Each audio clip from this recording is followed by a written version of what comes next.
Good morning students. चलिए आज बताते हैं आप लोगों को निषेचन के बारे में। पिछले वीडियो में आप लोगों को बताए थे ये जन्म कितने प्रकार का होता है, लैंगिक और अलैंगिक। उसमें आप अब है कि निषेचन क्या है। सबसे पहले जानते हैं कि निषेचन यानी फर्टिलाइजेशन क्या है। तो अंडाणु तथा शुक्राणु के संलयन को निषेचन कहते हैं, क्योंकि अंडाणु मादा शरीर से निष्कासित होने वाला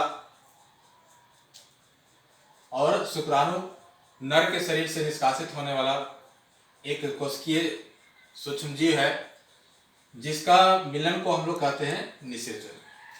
अब निषेचन के फलस्वरूप क्या बनता है, युग्मनज का निर्माण होता है और यही युग्मनज विकसित होकर के एक जीव का निर्माण होता है। इस प्रकार से कोई भी जीव जो है कि अपने जैसे छोटे बच्चे को जन्म देते हैं। तो यही है आपका निषेचन। निषेचन है कि दो प्रकार का है, एक होता है आंतरिक निषेचन, दूसरा है बाह्य निषेचन। इसको इंटरनल फर्टिलाइजेशन कहते हैं, इसको एक्सटर्नल फर्टिलाइजेशन कहा जाता है। आंतरिक निषेचन का अर्थ होता है कि जिसमें अंडाणु तथा शुक्राणु जो है वो जब मादा शरीर के अंदर में, किसके, मादा शरीर के, मादा यानी स्त्री, उसके शरीर के अंदर में जब मिलन होता है, संलयन होता है, तो इस प्रकार के निषेचन को हम लोग आंतरिक निषेचन कहते हैं। क्या कहा जाता है कि वह निषेचन जिसमें अंडाणु तथा शुक्राणु का संलयन मादा शरीर के अंदर होता है, आंतरिक निषेचन कहलाता है। यानी शुक्राणु और अंडाणु का जो मिलन होता है वो मादा के शरीर में होता है, गर्भाशय में होता है, और वहीं शिशु का विकास होता है। तो इस प्रकार के निषेचन को हम लोग कहेंगे आंतरिक निषेचन, यानी मादा शरीर के अंदर। दूसरा आपका बनता है, जैसे भी आपको देख लीजिए, एग्जाम्पल दिया हुआ गाय, कुत्ते तथा मुर्गी इत्यादि। आप सुनेंगे कि पिछले कक्षा वीडियो में बताए थे मुर्गी क्या करती है कि अंडे दे करके बच्चे को जन्म देती है, छोटे से चूजा उससे निकलता है। लेकिन जो अंडा जो बनता है उसका निर्माण मुर्गी के शरीर के अंदर होता है, या नहीं कि बाहर। इसलिए मुर्गी को आंतरिक निषेचन के अंतर्गत रखा जाता है, क्योंकि अंडे का जो निर्माण होता है वो मादा शरीर के अंदर होता है, कि शुक्राणु और अंडाणु का मिलन उसके शरीर के अंदर होता है। इसलिए मुर्गी को आंतरिक निषेचन में रखा जाता है।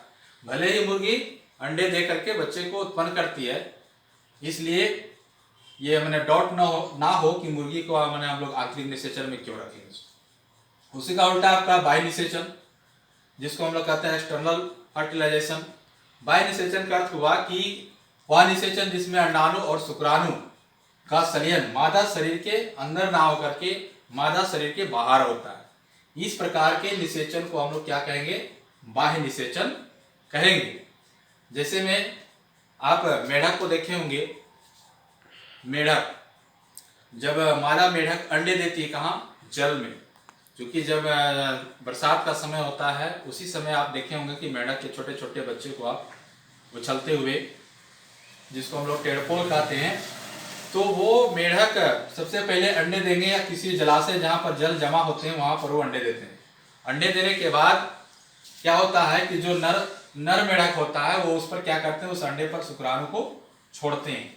तो इस प्रकार से देखिए कि इसका निषेचन कहाँ हो रहा है, शरीर से बाहर हो रहा है, ना कि शरीर के अंदर।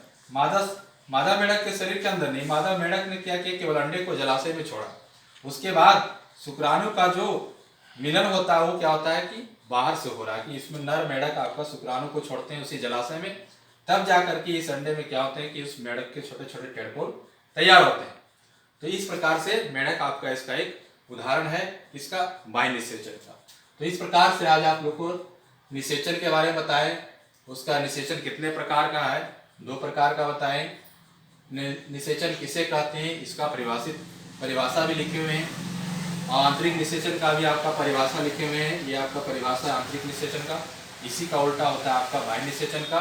तो ये आज के वीडियो के माध्यम से आप लोग को ये तीन डिफिनेशन आप लोग को बताए। आप इसे गौर से पढ़ें, और यदि ना समझ में आया हो तो हमें कमेंट करेंगे। अगले दिन आपको पुनः बताने का प्रयास करूंगा।